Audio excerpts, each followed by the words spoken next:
আকাশবাণী কলকাতা স্থানীয় সংবাদ পড়ছে সৃজিত মুখোপাধ্যায়। প্রথমেই বিশেষ খবর। এসআইআর এর অ্যাডজুডিকেশনে থাকা প্রথম সাপ্লিমেন্টারি ভোটার তালিকা প্রকাশের আগে বিভিন্ন জায়গায় ভিড় নিয়ন্ত্রণের জন্য প্রয়োজনীয় ব্যবস্থা নিতে জেলাশাসকদের নির্দেশ দিয়েছে রাজ্য সরকার। আসন্ন বিধানসভা নির্বাচনের আগে কেন্দ্রীয় বাহিনী মোতায়েনের রূপরেখা চূড়ান্ত করতে আজ রাজ্যের মুখ্য নির্বাচনী আধিকারিক গুরুত্বপূর্ণ বৈঠকে বসছেন। রাজ্যে মোট 2400 কোম্পানি কেন্দ্রীয় বাহিনী মোতায়েনের পরিকল্পনা। পশ্চিম এশিয়ায় সাম্প্রতিক পরিস্থিতির প্রেক্ষিতে কেন্দ্র রাজ্যগুলিকে বাণিজ্যিক গ্যাসের সরবরাহের পরিমাণ আরও 20% বাড়িয়ে 50% করেছে। আরজিকর হাসপাতালে লিফটকাণ্ডে মৃত্যুর ঘটনার প্রেক্ষিতে হাসপাতাল কর্তৃপক্ষের কাছ থেকে পূর্ণাঙ্গ রিপোর্ট তলব করেছে স্বাস্থ্য দপ্তর। ধৃত 5 জনের 27 মার্চ পর্যন্ত পুলিশ হেফাজত। পশ্চিমী ঝঞ্ঝা ও নিম্নচাপ দুর্বল হওয়ার কারণে আজ থেকে রাজ্যে সর্বত্রই বৃষ্টির পরিমাণ কমবে। আসছি বিস্তারিত খবরে। ভোটার তালিকার বিশেষ নিবিড় সংশোধনীর পর প্রথম সাপ্লিমেন্টারি ভোটার তালিকা প্রকাশের পূর্বে রাজ্যের আইন শৃঙ্খলা পরিস্থিতি নিয়ন্ত্রণে রাখতে রাজ্য সরকার নির্দেশিকা জারি করেছে।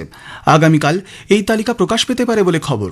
গতকাল স্বরাষ্ট্র দপ্তর থেকে জারি করা এক বিজ্ঞপ্তিতে সাপ্লিমেন্টারি ভোটার তালিকা প্রকাশিত হওয়ার পর বিভিন্ন জায়গায় সম্ভাব্য ভিড় নিয়ন্ত্রণে প্রয়োজনীয় ব্যবস্থা নিতে সব জেলাশাসককে নির্দেশ দেওয়া হয়েছে।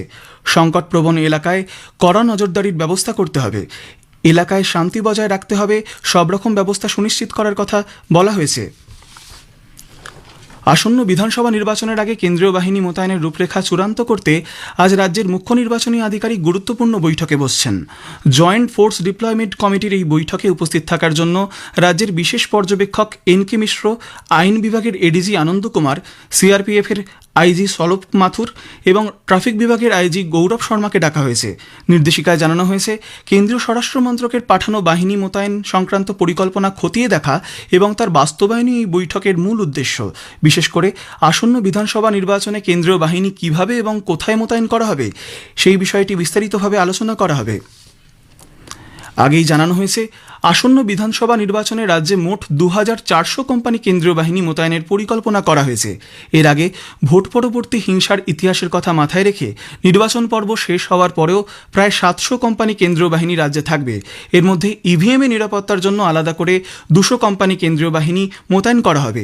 স্ট্রং রুম ও ইভিএম সংরক্ষণ কেন্দ্রগুলি নিরাপত্তার দায়িত্বে থাকবে এই বাহিনী। অন্যদিকে আইন শৃঙ্খলা পরিস্থিতি নিয়ন্ত্রণে রাখতে আরও 500 কোম্পানি বাহিনী কাজ করবে। বিধানসভা ভোটের আগে নির্বাচন কমিশন ইভিএম ও ভিভিপ্যাট বন্টন প্রক্রিয়ার প্রথম ধাপ সম্পন্ন করেছে। কমিশন জানিয়েছে, প্রথম পর্যায়ের র্যান্ডমাইজেশন প্রক্রিয়া শেষের পর সংশ্লিষ্ট তালিকা জাতীয় ও রাজ্য স্তরে স্বীকৃত রাজনৈতিক দলগুলির প্রতিনিধিদের হাতে তুলে দেওয়া হয়েছে। নিয়ম অনুযায়ী ইভিএম বন্টন 2 ধাপে র্যান্ডমাইজেশনের মাধ্যমে করা হয়। প্রথম ধাপে জেলা স্তরের গুদাম থেকে এলোমেলোভাবে ইভিএম বিভিন্ন বিধানসভা কেন্দ্রে বরাদ্দ করা হয়। দ্বিতীয় ধাপে সেখান থেকে আবার এলোমেলোভাবে ইভিএম পাঠানো হয় নির্দিষ্ট বুথে। নির্দেশ অনুযায়ী প্রথম স্তরের পরীক্ষা বা এফএলসি উত্তীর্ণ ইভিএমগুলিকেই এই র্যান্ডমাইজেশন প্রক্রিয়ার অন্তর্ভুক্ত করা হয়েছে। জেলা নির্বাচনী আধিকারিকরা রাজনৈতিক দলগুলির প্রতিনিধিদের উপস্থিতিতে এই প্রক্রিয়া সম্পন্ন করেছেন। কলকাতা রেড রোডে ঈদের নামাজের অংশ নিয়ে মুখ্যমন্ত্রী মমতা ব্যানার্জি এসআইআর ইস্যুতে প্রধানমন্ত্রী নরেন্দ্র মোদীকে আক্রমণের নিশানা করায় বিজেপি তার তীব্র সমালোচনা করেছে। কলকাতায় গতকাল এক সাংবাদিক বৈঠকে দলের রাজ্য সভাপতি শ্রমিক ভট্টাচার্য বলেন, ধর্মীয় অনুষ্ঠানের মঞ্চ থেকে প্রধানমন্ত্রী সম্পর্কে মুখ্যমন্ত্রী যা বলেছেন তা নজিরবিহীন। একটি দেশের পররাষ্ট্রনীতি যেখানে কোনো রাজনৈতিক দল সাধারণত সরকারি নীতির বিরুদ্ধাচরণ করেন না, শুধু ভারতে নয় ভারতের বাইরেও এই একই পরম্পরা প্রত্যেকটি দেশ মেনে চলে। যে প্রধানমন্ত্রী ভারতবর্ষের বাইরের বিভিন্ন দেশের সঙ্গে নতুন করে সম্পর্ক গড়ে তুলেছেন, তিনি একটা স্থির জলের মধ্যে তরঙ্গ আনতে সমর্থ হয়ে আজকে সেই আরব দেশ সম্পর্কে বলা হচ্ছে আরবি গিয়ে গলা মেলাচ্ছেন আর এখানে এসে বিরোধিতা করছেন। কংগ্রেস নেতা অধীর রঞ্জন চৌধুরী অভিযোগ করেছেন, মুখ্যমন্ত্রী উৎসবের মঞ্চকে রাজনীতির মঞ্চে পরিণত করেছেন। এসআইআর নিয়ে লড়াই করার হলে দিল্লিতে গিয়ে মুখ্যমন্ত্রীর আন্দোলন করা উচিত বলে মন্তব্য করেন তিনি। সব মঞ্চ রাজনীতির মঞ্চ নয়, সব মঞ্চ ভোটের মঞ্চ নয়, কিন্তু আপনার কাছে কিছু যায় আসে নাকি? নির্বাচন কমিশনের বিরুদ্ধে লড়ুন, দিল্লিতে যান, ধর্ণা করুন, আন্দোলন করুন, সুপ্রিম কোর্টে গিয়ে আরো ঝঞ্ঝাট পাকিয়ে এলেন, জটিল তো ছিল আরো জটিল করে এলেন। আপনার সরকারি অফিসারদেরকে আপনি একবার বলেননি যেমন করে হোক প্রত্যেকটা ভোটারের নাম তুলতে হবে। উল্লেখ্য, মুখ্যমন্ত্রী গতকাল রেড রোডে ঈদের নামাজের শুভেচ্ছা জানানোর পরই এসআইআর প্রসঙ্গ উত্থাপন করেন। তিনি অভিযোগ করেন, ভোটার তালিকায় সংশোধনের মাধ্যমে একদিকে সংখ্যালঘুদের নাম বাদ দেওয়া হচ্ছে, অন্যদিকে প্রধানমন্ত্রী আরবে গিয়ে মুসলিম নেতাদের সঙ্গে সৌজন্য বিনিময় করছেন। आप जो दुबई में जाके, दुबई लोग हमारा दोस्त है इंडिया का, आप जब उधर में जाके पूरा दफ्ती मिलाता है, गवाह मिलाता है, तो अब आपका असर नहीं पड़ता है। वो हिंदू ना मुसलमान है, और इंडिया आके आप भूल जाता है। आप बोलते हैं इसको नाम कर दो, उसको नाम कर दो, ये सब इन्फिल्ट्रेटर है। मैं तो कहेंगे आप सबसे बड़ा इन्फिल्ट्रेटर है। প্রধানমন্ত্রী নরেন্দ্র মোদী 29শে মার্চ রবিবার আকাশবাণীতে মন কি বাত অনুষ্ঠানে দেশ বিদেশের মানুষের সঙ্গে তাঁর চিন্তাভাবনা ভাগ করে নেবেন। এটি হবে মাসিক এই বেতার অনুষ্ঠানের 132তম পর্ব। আকাশবাণী ও দূরদর্শনের সবকটি চ্যানেলে সকাল 11টা থেকেই অনুষ্ঠান শোনা যাবে। স্থানীয় সংবাদ শুনছেন আকাশবাণী কলকাতা কেন্দ্র থেকে। কেন্দ্র দেশের সব রাজ্যের বাণিজ্যিক এলপিজির বরাদ্দ আরও 20% বাড়িয়ে মোট 50% বরাদ্দ অনুমোদন করেছে। ব্যবসা সংক্রান্ত সংস্কার ও সম্প্রসারণের জন্য 10% পিএনজি বরাদ্দ করা হয়েছে। পশ্চিম এশিয়ায় যুদ্ধ পরিস্থিতিতে বাণিজ্যিক গ্যাস সিলিন্ডারের বরাদ্দ বৃদ্ধির কথা ঘোষণা করে কেন্দ্রীয় পেট্রোলিয়াম ও প্রাকৃতিক গ্যাস মন্ত্রক অন্যান্য রাজ্যের পাশাপাশি রাজ্য সরকারকেও চিঠি দিয়েছে। রাজ্যের মুখ্য সচিব দুষ্মন্ত নারিয়ালাকে লেখা মন্ত্রকের সচিব নীরজ মিত্তালের চিঠিতে আগামী সোমবার থেকে পরবর্তী নির্দেশ না জারি হওয়া পর্যন্ত রাজ্যের জন্য এই বরাদ্দ বৃদ্ধির কথা উল্লেখ করা হয়েছে। খাদ্য প্রক্রিয়াকরণ, দুগ্ধশিল্প, ধাবা, হোটেল, রেস্তোরাঁর মতো জায়গায় অগ্রাধিকারের ভিত্তিতে এই গ্যাস দেওয়া হবে বলে মন্ত্রকের তরফে জানানো হয়েছে। দেশে পেট্রোল, ডিজেল বা এলপিজির কোনো ঘাটতি নেই বলে সরকার ফের আশ্বস্ত করেছে। জনগণকে আতঙ্কিত না হতেও বলা হয়েছে। আরজিকর হাসপাতালে সন্তানের চিকিৎসা করাতে গিয়ে লিফটে আটকে দমদমের বাসিন্দা অরূপ বন্দ্যোপাধ্যায়ের মৃত্যুর ঘটনায় ধৃত 5 জনকে গতকাল শিয়ালদা আদালতে তোলা হলে 27শে মার্চ পর্যন্ত পুলিশ হেফাজত হয়েছে। এদের মধ্যে রয়েছে 3 জন লিফটম্যান, মিলন কুমার দাস, বিশ্বনাথ দাস, মানস কুমার গুহ এবং নিরাপত্তারক্ষী আশরাফুল রহমান ও শুভদীপ দাস। টালা থানার কাছ থেকে ঘটনা তদন্তভার গ্রহণ করে লালবাজারের হোমিসাইড শাখা গতকালই ঘটনাস্থলে যান তদন্তকারী আধিকারিকরা। একই সঙ্গে ফরেনসিক দলও গতকাল ঘটনাস্থল থেকে নমুনা সংগ্রহ করে। এদিকে হাসপাতাল কর্তৃপক্ষের কাছ থেকে ঘটনার রিপোর্ট তলব করেছে স্বাস্থ্য দপ্তর। দুর্ঘটনার কারণ, কার গাফিলতিতে তা ঘটল, লিফটের রক্ষণাবেক্ষণ সহ একাধিক তথ্য উল্লেখ করে বিস্তারিত রিপোর্ট দিতে বলা হয়েছে। স্বাস্থ্য দপ্তরের এক শীর্ষকর্তা জানান, ইতোমধ্যেই প্রাথমিক রিপোর্ট দিয়েছে হাসপাতাল কর্তৃপক্ষ, তবে বিস্তারিত রিপোর্ট দেখে প্রয়োজনীয় পদক্ষেপ করা হবে। প্রদেশ কংগ্রেসের এক প্রতিনিধি গতকাল দমদমে নিহতের বাড়ি যান। ঘটনার জন্য আরজিকর হাসপাতাল কর্তৃপক্ষকে দায়ী করেন তারা। এই ঘটনায় উচ্চ পর্যায়ে তদন্তের দাবি জানিয়েছে সার্ভিস ডক্টর ফোরাম। সংগঠনের সাধারণ সম্পাদক ডক্টর সজল বিশ্বাস জানিয়েছেন, দোষীদের চিহ্নিত করে দৃষ্টান্তমূলক শাস্তি এবং মৃতের পরিবারকে উপযুক্ত ক্ষতিপূরণের দাবিতে স্বাস্থ্য সচিবকে চিঠিও দিয়েছেন তারা। পশ্চিমী ঝঞ্ঝা ও নিম্নচাপ ক্রমশ দুর্বল হওয়ার ফলে আজ থেকে বৃষ্টির পরিমাণ অনেকটাই কমবে। তবে উপকূলীয় জেলাগুলিতে স্থানীয়ভাবে কোথাও কোথাও বজ্রবিদ্যুৎ সহ হালকা থেকে মাঝারি বৃষ্টি হতে পারে বলে আলিপুর আবহাওয়া দপ্তরের বিজ্ঞানী সৌরিশ বন্দ্যোপাধ্যায় জানিয়েছেন। 22 তারিখেও 2-1 জায়গায় স্থানীয়ভাবে হালকা ধরনের বৃষ্টিপাতের সম্ভাবনা থাকবে। 2-1 জায়গায় বজ্রবিদ্যুতের সম্ভাবনা থাকবে উপকূলের কাছাকাছি জেলাগুলো, যেমন ঝাড়গ্রাম, পূর্ব পশ্চিম মেদিনীপুর, উত্তর দক্ষিণ 24 পরগনা। এই জেলাগুলো স্থানীয়ভাবে 2-1 জায়গায় বজ্রবিদ্যুতের সম্ভাবনা, অন্যান্য জায়গায় হালকা ধরনের বৃষ্টিপাতের সম্ভাবনা থাকবে 22। শেষ করার আগে স্থানীয় সংবাদের কিছু বিশেষ খবর আর একবার। এসআইআর এর অ্যাডজুডিকেশনে থাকা প্রথম সাপ্লিমেন্টারি ভোটার তালিকা প্রকাশের আগে বিভিন্ন জায়গায় ভিড় নিয়ন্ত্রণের জন্য প্রয়োজনীয় ব্যবস্থা নিতে জেলা শাসকদের নির্দেশ দিয়েছে রাজ্য সরকার। আসন্ন বিধানসভা নির্বাচনের আগে কেন্দ্রীয় বাহিনী মোতায়েনের রূপরেখা চূড়ান্ত করতে আজ রাজ্যের মুখ্য নির্বাচনী আধিকারিক গুরুত্বপূর্ণ বৈঠকে বসছেন। স্থানীয় সংবাদ এখনই পর্যন্তই। আকাশবাণী খবর পড়ছি রক্তিম ভট্টাচার্য। এখনকার বিশেষ খবর হলো, প্রধানমন্ত্রী নরেন্দ্র মোদী ইরানের রাষ্ট্রপতি মাসুদ পেজেশকিয়ানের সঙ্গে কথোপকথনে পশ্চিম এশিয়ায় শান্তি ও স্থিতাবস্থা বজায় রাখার কথা পুনর্ব্যক্ত করেছেন। ইরান ইসরায়েলের দিমোনা ও নেগেভ পারমাণবিক শক্তি গবেষণা কেন্দ্রে ক্ষেপণাস্ত্র হামলা চালিয়েছে। শিশুসহ শতাধিক আহত বলে ইসরায়েল জানিয়েছে। 48 ঘন্টার মধ্যে হরমুজ প্রণালী খুলে না দেওয়া হলে ইরানের বিদ্যুৎ কেন্দ্রগুলি সম্পূর্ণ নিশ্চিহ্ন করে দেওয়া হবে বলে চূড়ান্ত হুঁশিয়ারি দিয়েছেন মার্কিন প্রেসিডেন্ট ডোনাল্ড ট্রাম্প। পশ্চিম এশিয়ার সাম্প্রতিক পরিস্থিতির প্রেক্ষিতে কেন্দ্র রাজ্যগুলিকে বাণিজ্যিক গ্যাসের সরবরাহের পরিমাণ আরও 20% বাড়িয়ে 50% করেছে। ইন্ডিয়ান ওপেন স্কোয়াশ প্রতিযোগিতায় ভারতের শীর্ষ বাছাই অনাহত সিং মহিলাদের সিঙ্গলসের ফাইনালে উঠেছেন। আসছি বিস্তারিত খবরে। প্রধানমন্ত্রী নরেন্দ্র মোদী ইরানের রাষ্ট্রপতি ডক্টর মাসুদ পেজেশকিয়ানের সঙ্গে পশ্চিম এশিয়ার পরিস্থিতি নিয়ে কথা বলেছেন। উভয় নেতাই এই অঞ্চলে শান্তি প্রতিষ্ঠা, সুস্থায়িত্ব এবং উন্নয়নের বিষয়ে আশা প্রকাশ করেন। সমাজ মাধ্যমে এক পোস্টে প্রধানমন্ত্রী আঞ্চলিক স্থায়িত্ব এবং বিশ্বজুড়ে সরবরাহ শৃঙ্খল ব্যবস্থার উপর আঘাতের নিন্দা করেন। তিনি আবারও স্পষ্ট করে বলেছেন, জাহাজ চলাচলের সমস্ত পথ সুরক্ষিত এবং মুক্ত রাখা অত্যন্ত গুরুত্বপূর্ণ। এর পাশাপাশি ইরানে বসবাসকারী ভারতীয়দের নিরাপত্তা দেওয়ার জন্য সেদেশের ভূয়সী প্রশংসা করেন শ্রী মোদী। ইসরায়েলের দিমোনা ও নেগেভ পারমাণবিক শক্তি গবেষণা কেন্দ্রের কাছে ক্ষেপণাস্ত্র নিক্ষেপ করা হয়েছে বলে ইরানের সংবাদ মাধ্যমগুলি দাবি করেছে। ইরানের বুশের এবং নাতানজ পারমাণবিক কেন্দ্রে আমেরিকা ও ইসরায়েলের হামলার প্রতিশোধ হিসেবেই ইরান এই পদক্ষেপ নিয়েছে বলে তারা জানিয়েছে। ইসরায়েলের প্রধানমন্ত্রী বেনিয়ামিন নেতানিয়াহু আজ আরাদ প্রদেশের মেয়র ইয়াইর মায়ানের সঙ্গে আলোচনা করেন এবং দিমোনা ও নেগেভ পারমাণবিক গবেষণা কেন্দ্রের অদূরে ইরানের হামলায় আহতদের আরোগ্য কামনা করেন। সে দেশের বিদেশ মন্ত্রক জানিয়েছে, এই হামলায় শিশুসহ শতাধিক মানুষ আহত হয়েছেন। ইরানের শাসক গোষ্ঠী ইচ্ছাকৃতভাবে সাধারণ নাগরিকদের লক্ষ্য করে ক্ষেপণাস্ত্র নিক্ষেপ করে আরাদ ও দিমোনা এলাকাকে ধ্বংস করে দিয়েছে বলে ইসরায়েল অভিযোগ করেছে। ইসরায়েলের প্রতিরক্ষা বাহিনী আইডিএফ জানিয়েছে, অপারেশন রোরিং লায়ন শুরুর পর থেকে এই প্রথম ইরান এমন একটি দূরপাল্লার ক্ষেপণাস্ত্র উৎক্ষেপণ করেছে যা প্রায় 4000 কিলোমিটার দূরত্ব অতিক্রম করতে সক্ষম। ইসরায়েল আরও বলেছে, ইরান এখন বিশ্বব্যাপী হুমকির কারণ হয়ে দাঁড়িয়েছে, কারণ তাদের ক্ষেপণাস্ত্রগুলো এখন লন্ডন, প্যারিস কিংবা বার্লিনেও আঘাত হানতে সক্ষম। ইসরায়েল বলেছে, ইরান পশ্চিম এশিয়ায় 12টি দেশের বিরুদ্ধে হামলা চালিয়েছে।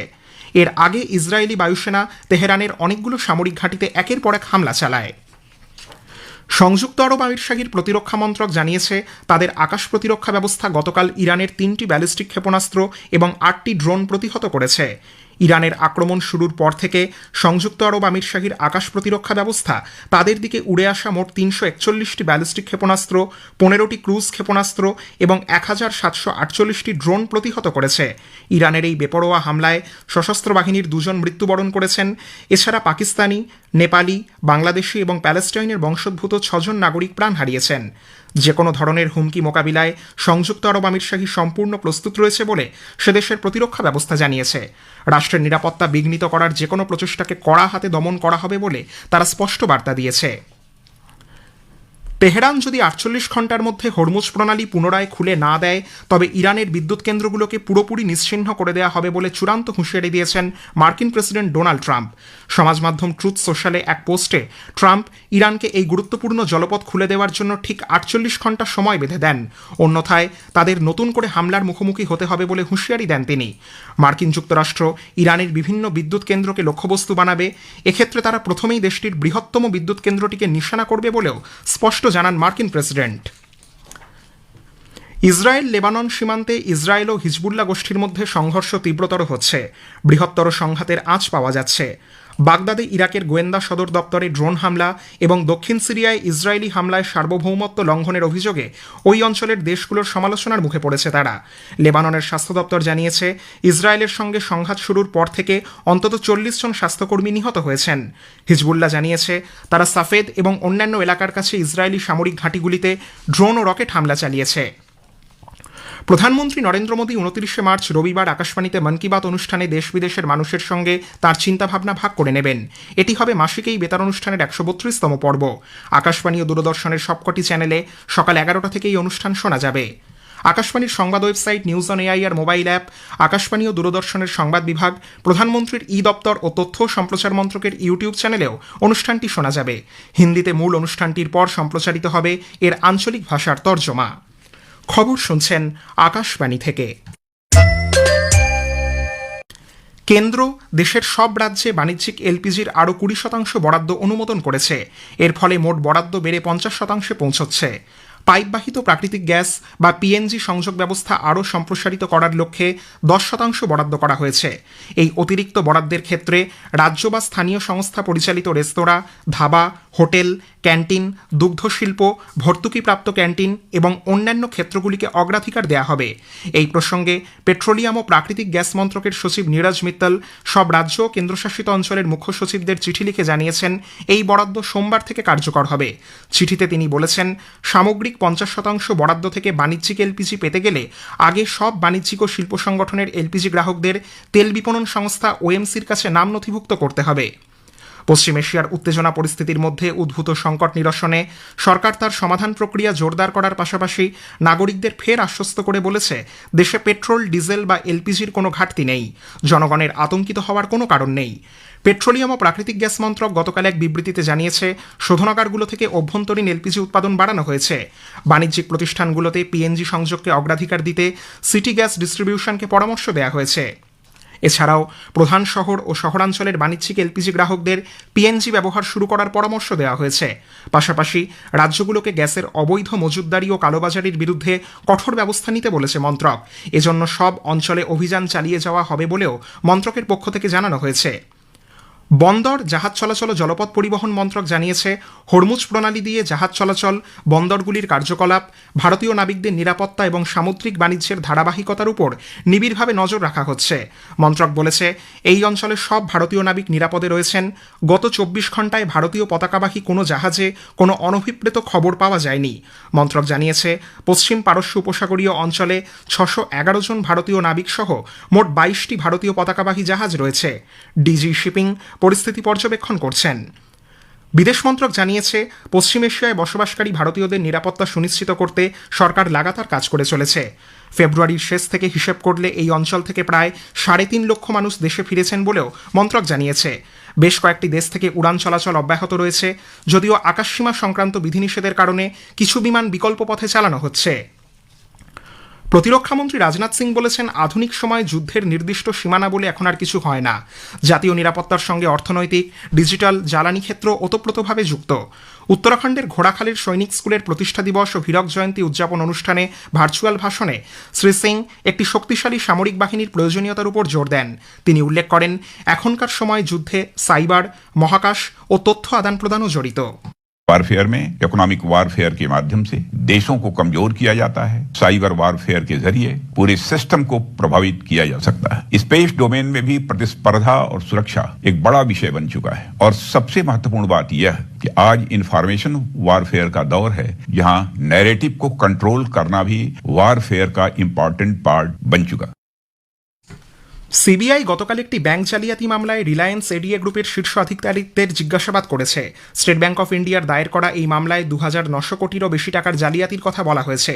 এফআইআরে নাম রয়েছে রিলায়েন্স কমিউনিকেশনস লিমিটেডের কর্ণধার অনিল আম্বানি সহ আরও কয়েকজনের। তাদের মধ্যে বেশ কয়েকজন সরকারি কর্মচারীও রয়েছেন। CBI autumn investment and infrastructure লিমিটেডের উপদেষ্টা সঞ্জয় দাঙ্গিকে জিজ্ঞাসাবাদ করেছে। সিবিআই জানিয়েছে, এই প্রতিষ্ঠান রিলায়েন্স কমার্শিয়াল ফাইন্যান্স এবং রিলায়েন্স হোম ফাইন্যান্সের সম্পত্তি অধিগ্রহণ করেছে, যা বর্তমানে বিচারাধীন অবস্থায় রয়েছে। ইন্ডিয়ান ওপেন পিএসএ স্কোয়াশ ট্যুর কপার ইভেন্টে শীর্ষ বাছাই ও বর্তমান চ্যাম্পিয়ন অনাহত সিং মহিলাদের সিঙ্গলসের ফাইনালে পৌঁছেছেন। শিরোপার লড়াইয়ে আজ তার প্রতিপক্ষ দ্বিতীয় বাছাই মিশরের হানা মোয়াতাজ।